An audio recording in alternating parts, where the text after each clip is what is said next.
की party UP की सबसे बड़ी पार्टी हो गई लोकसभा चुनाव में, तो यूपी को क्या मिला है? मोदी जी बड़े अहंकारी प्रवृत्ति के व्यक्ति हैं। अगर उन्होंने मन में कुछ धर लिया तो उसको निपटा के ही मानते हैं। पहला बजट हम देख रहे हैं कि राइट विंगर्स भी आलोचना कर रहे हैं और जो विपक्ष वाले वो तो कर ही रहे हैं। कुर्सी बचाओ बजट है। मोदी सरकार का यूनियन बजट आज पेश हुआ है। निर्मला सीतारमण ने 7वीं बार बजट पेश किया है।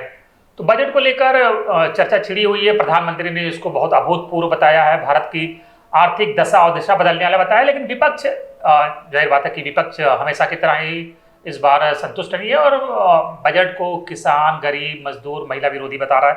बात करने के लिए हमारे साथ समाजवादी पार्टी के प्रवक्ता मनोज यादव जी हैं, जिनको आप टीवी पे तो देखते ही होंगे अक्सर भिड़ते और लड़ते भाजपा के प्रवक्ताओं से, लेकिन आज हमारे साथ अकेले बैठे हैं। मनोज जी, बजट को किस तरह से आप देखते हैं और आपकी पार्टी किस तरह से देखती है? देखिए, कुर्सी बचाओ बजट है। ये तो आपने नेताओं की लाइन ले ली, आपने राहुल गांधी और अखिलेश यादव की।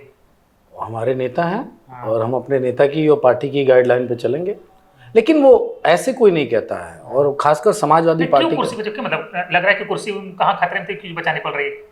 वो जो मतलब आंध्रा को और बिहार को जो पैकेज मिला है इसलिए? बिल्कुल, आपने सही कहा।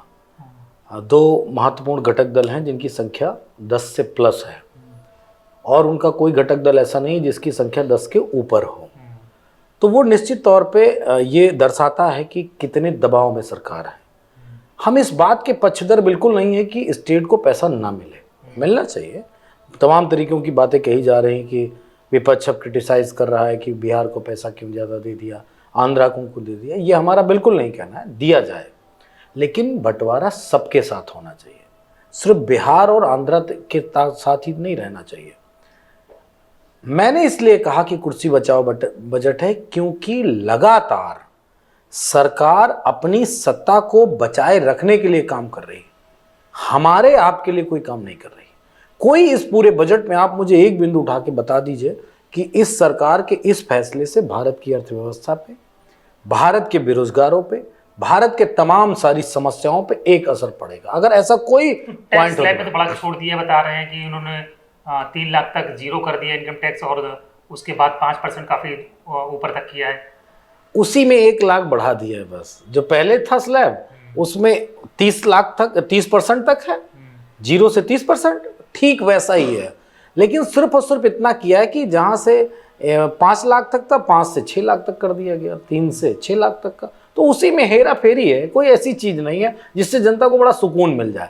लेकिन सबसे महत्वपूर्ण बात यह है कि इस बजट में सरकार ने लगातार कुछ चीज़ें देखने को मिलती हैं जो ठीक लगती हैं कि बड़ी चीज़ें बिखरा के बताने की कोशिश की है कि नहीं, इनके लिए भी है, इनके लिए भी, इनके लिए भी, सस्ता करने की बात। पार्टी यूपी की सबसे बड़ी पार्टी हो गई लोकसभा चुनाव में, तो यूपी को क्या मिला है? कुछ भी नहीं, जीरो।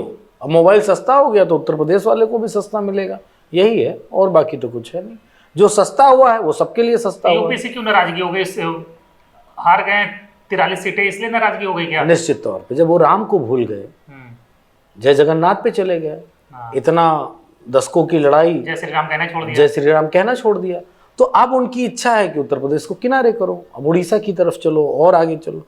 तो बीजेपी का एक कल्चर है, उत्तर प्रदेश को वो भूलेंगे क्योंकि उत्तर प्रदेश को वो हाशिए पे लाना चाहते हैं। मोदी जी बड़े अहंकारी प्रवृत्ति के व्यक्ति हैं। अगर उन्होंने मन में कुछ धर लिया तो उसको निपटा के ही मानते हैं। किसी खिलाफ अगर रखा लिया तो आप कह सकते हैं वो पूरी तरीके से उन्होंने भी क्या यूपी पे रखा लिया? पूरी तरीके से उत्तर प्रदेश को उन्होंने अपने मन में रख लिया, वो भी निगेटिविटी के साथ। तो वो अब उत्तर प्रदेश के खिलाफ जितना कुछ कर सकते हैं वो करेंगे। वो इस बजट में भी दिख गया। आपका संसदीय क्षेत्र है, आपको सबसे ज्यादा, अभी भी सबसे ज्यादा सांसद आपको उत्तर प्रदेश नहीं दिए हैं। किसी भी स्टेट के मुकाबले सांसद सबसे ज्यादा सांसद बीजेपी के, भले 33 हैं, वो अलग बात है, लेकिन सबसे ज्यादा सांसद हैं। उसके बावजूद भी उत्तर प्रदेश की इस तरह उल्लंघना करना, इस तरह से बिल्कुल इग्नोर कर देना, ये शायद मेरे ख्याल से अच्छी बात नहीं थी। लेकिन कुर्सी बचाओ बजट है, इसीलिए कुर्सी बचानी है। अगर नीतीश जी नाराज हो गए तो कुर्सी बच जाएगी इस बजट से? निश्चित तौर पे। अब ये तो बिहार और आंध्र प्रदेश को स्पेशल स्टेट का दर्जा तो मिला नहीं, वो इसलिए नहीं मिला क्योंकि अगर उसके भी तमाम सारे नॉर्म्स हैं। अगर वो दे देंगे, स्पेशल कैटेगरीज में रख देंगे आंध्रा को या उनको, तो फिर दूसरे स्टेट भी सर्वाइव नहीं कर पा रहे हैं, उनके लिए फिर उनको दिक्कत और मांग बढ़ जाएगी। उनके स्टेट भी हैं तमाम सारे, उनके राज्य भी ऐसे हैं जहां उनको इस तरह की मांगों को कॉन्फ्लिक्ट पूरा नहीं होगा? आंध्रा को 15,000 और बिहार को 59,000 करोड़ रुपए। अब ये उनके घटक दलों के नेताओं का विषय है, इस पे हम क्या कहेंगे भाई। वो तो कहेंगे ये नया स्टेट है, इसमें नई राजधानी आप कह रहे बनी हैं यूपी को कुछ नहीं मिला, योगी जी तो तारीफ कर रहे हैं, उन्होंने ट्वीट किया है कि बहुत शानदार बजट है। यूपी का मुख्यमंत्री तारीफ करे, इसका मतलब यूपी के पास बहुत कुछ आया माल। अच्छा, उनके पास ऑप्शन क्या है? योगी आदित्यनाथ जी के पास क्या ऑप्शन है? क्या आप 7.5 साल में योगी आदित्यनाथ की एक बाइट आप चला के मुझे दिखा सकते हैं जिन्होंने सिर्फ इतना कहा हो कि उत्तर प्रदेश के हिस्से का जीएसटी का, इनकम टैक्स का जितना भी पैसा बनता है वो अभी सेंट्रल गवर्नमेंट नहीं रिलीज कर रही? कभी आपने बाइट सुनी क्या? जब इतना नहीं कह पाए तो फिर आप क्या कहेंगे? अपनी पार्टी के खिलाफ क्यों बयान देंगे वो अपने प्रधानमंत्री के मैं खिलाफ? कहता हूं हक की बात करना खिलाफत थोड़ी नहीं होती है, हक की बात की जा रही है ना। आपके ही जीएसटी का पैसा जब आपके पास, जब आप सेंट्रल गवर्नमेंट वसूलता है तो वापस देना नहीं चाहिए स्टेट के विकास के लिए? अगर नहीं दे रहे तब भी तो नहीं मांग पाते हैं ये। और क्या दूसरी सरकारें होती हैं, जैसे समाजवादी पार्टी होती, कांग्रेस की सरकार होती, तो वो सेंट्रल से मांग करती है कि हमारे स्टेट का पैसा हमको दीजिए, हमको अपने डेवलपमेंट के काम करने। लेकिन योगी जी ने आज तक नहीं कहा, इंक्लूड कुछ भी नहीं कहा, चाहे अच्छा है बुरा है। तो एक बार कुछ अच्छा नहीं है इस बजट में। बजट अच्छा बुरा तो क्या आपने कहा अभूतपूर्व बजट है? प्रधानमंत्री ने एक हाँ, तो क्या पूर्व वाला गड़बड़ था क्या? वो अभूतपूर्व नहीं था क्या? जो बजट आता है वो अभूतपूर्व होता है हर सरकार के लिए, इसमें दो राय नहीं। ये पॉलिटिकल बात नहीं है, ये सत्यता है। लेकिन अगर ये अभूतपूर्व है तो पूर्व वाला कैसा था? वही भूतपूर्व हो गया। वो तो पूर्व हो गया, लेकिन क्या वो नहीं अच्छा था? क्या वो भी अच्छा था? जब वो आया था तो कहा गया था वो अभूतपूर्व है, लेकिन कुछ बदला नहीं। सबसे महत्वपूर्ण पहला बजट हम देख रहे हैं कि राइट विंगर्स भी आलोचना कर रहे हैं और जो विपक्ष वाले वो तो कर ही रहे हैं। नहीं, कुछ ऐसा नहीं किया बजट में, कुछ भी ऐसा नहीं। उसमें 2-4 पॉइंट भाजपा के खुद के अपने समर्थक नाराज हैं। निश्चित तौर पे नाराज हैं, क्योंकि सरकार जो एक टैगलाइन है आज की बजट की, कुर्सी बचाओ बजट, सिर्फ उतना तक है। एजुकेशन के लिए, हेल्थ के लिए, जॉब्स के लिए, महंगाई गरीबी के लिए वो ऐसा कोई खास फोकस नहीं किया। देखिए, हम किसी भी कंट्री को या डेवलप कंट्री को उठा के देख लें या डेवलपिंग कंट्री को उठा के देख लें तो वहाँ 3 सेगमेंट सबसे महत्वपूर्ण है। एक स्वास्थ्य, शिक्षा, सुरक्षा, 3 सबसे महत्वपूर्ण चीज होती है। और अगर ये आप ऑन द वे कर ले गए तो फिर आपकी अर्थव्यवस्था, जीडीपी सब कुछ बेहतर रहेगी। इस सरकार ने इन तीनों सेगमेंट पे कितना खर्च किया, क्या खर्च किया, आप बेहतर जान रहे हैं। जो आंकड़े हैं वो सब सामने हैं। कुछ चीजें सस्ती कर दी हैं, कुछ चीजों पे महंगाई आ जाएगी। बस यही बजट है और कुछ नहीं। कितने नंबर देंगे फाइनली? 5 नंबर दिए जा सकते हैं, इससे ज्यादा तो कोई नंबर नहीं। वो भी इसलिए कि बिहार में भी कोई बड़ा अमूल चूल स्वास्थ्य, शिक्षा और सुरक्षा पे नहीं खर्च होगा।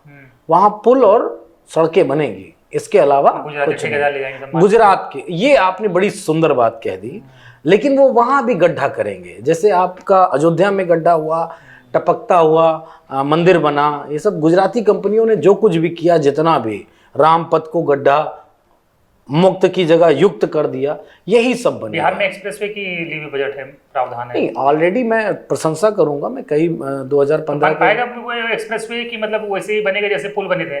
नहीं, पुल की बात तो मैं नहीं कहूंगा, लेकिन हाँ, अगर विजन अच्छा होगा और अच्छी नीयत के साथ होगा, या मौजूदा सत्ता जो बिहार में है नीतीश जी की, उनकी अगर अच्छी डीलिंग रही होगी तो बजट लेना महत्वपूर्ण है। जो साल भर का बजट 26,000 बिहार और आंध्रा की हो रही, बाकी अदर स्टेट तो कुछ मतलब कहीं ना भी नहीं आ रहा इस बजट में। तो मतलब क्या इतने स्टेट्स हैं, मतलब 25-28 से ज्यादा स्टेट हैं, और चर्चा से 2 राज्यों की, बाकी राज्य क्या कटोरा लेके घूमेंगे? तो कुर्सी बचानी है ना, कुर्सी कौन बचा पाएगा? बिहार आंध्रा बचाएंगे तो फिर बात उन्हीं की होगी, उतने ही दायरे की बात होगी, उतने ही दायरों को बीजेपी ने फोकस किया। लेकिन मैं सकारात्मक दृष्टिकोण से ही देखूंगा, क्योंकि बजट आया है, कोई मोदी जी ने अपने घर से नहीं दिया है। देश के आम आदमी का, हमारे आपके पैसे का, जो टैक्स पेयर का पैसा, उसी को डिस्ट्रीब्यूट करना है। लेकिन सरकार यहाँ भी सुचारू रूप से वो काम नहीं कर पाई जो करना चाहिए था। सबको इक्वलिटी के साथ, जहाँ ज़्यादा परेशानियाँ वहाँ पे ज़्यादा, तमाम सारे स्टेट में बाढ़ आई थी, उनको जैसे मदद की जा सकती है। लेकिन अब सरकार ने क्या किया वो सबको पता है। और मुझे लग रहा है, मैं योगी जी की वो बात भूल गया, उसको बीच में हटा दिया। योगी जी को आपको पता है, एक बार मोदी जी ने छोड़ दिया था पैदल आने के लिए पूर्वांचल एक्सप्रेस उद्घाटन के दिन। ठीक वैसी स्थिति आज भी योगी आदित्यनाथ जी की है। उनको इस बजट में भी मिला कुछ नहीं, लेकिन मुख्यमंत्री जी बोल नहीं पा रहे हैं कुछ। कैसे बोलेंगे, कैसे बोलेंगे? अगर वो कुछ भी बोल देंगे तो फिर नरेंद्र मोदी जी, अमित शाह जी, जितने जी हैं दिल्ली वाले, कुर्सी खतरा हो जाएगा। इनका तुरंत उधर वो की तो कुर्सी तो बच गई, इधर की कुर्सी खतरा वो हो मैं जाएगी। लगातार इस बात को भी मैं कह रहा हूँ कि जो ये नेम प्लेट वाला आदेश आया था वो हिंदू हार्ड बॉय के रूप में कौन है पूरे देश में, उसकी मैसेजिंग थी योगी आदित्यनाथ के द्वारा, और उस मैसेजिंग में योगी आदित्यनाथ सफल हुए। बैकफुट पे सेंट्रल गवर्नमेंट के लीडर्स गए, आरएसएस बैकफुट पे गया, और भले वो सुप्रीम कोर्ट का तमाचा बहुत झन्नाटेदार पड़ा उत्तर प्रदेश की गवर्नमेंट को, वो किसके गाल पे पड़ा मैं उसका नाम नहीं जानता, किसने आदेश दिया था, किसने पारित कराया, एसपी को पढ़ा, डीएम को पढ़ा, प्रमुख यूपी सचिव सरकार ने को पूरे पढ़ा। प्रदेश में लागू कर दिया था ना वो तो आप भी जो समझते हैं किसको पढ़ा होगा, वो मैं नाम नहीं लेना चाहता क्योंकि वो शायद संसदीय भाषा के अंदर नहीं आता, लेकिन जोरदार। चलिए इस पर चर्चा करेंगे, तो अभी फिलहाल इसको तो विराम देते हैं। और मनोज यादव जी बजट को पूरी तरह से खारिज तो नहीं कर रहे हैं, लेकिन नंबर से 10 में से 5 दे रहे हैं। आपकी क्या राय है, कमेंट करके जरूर बताएं।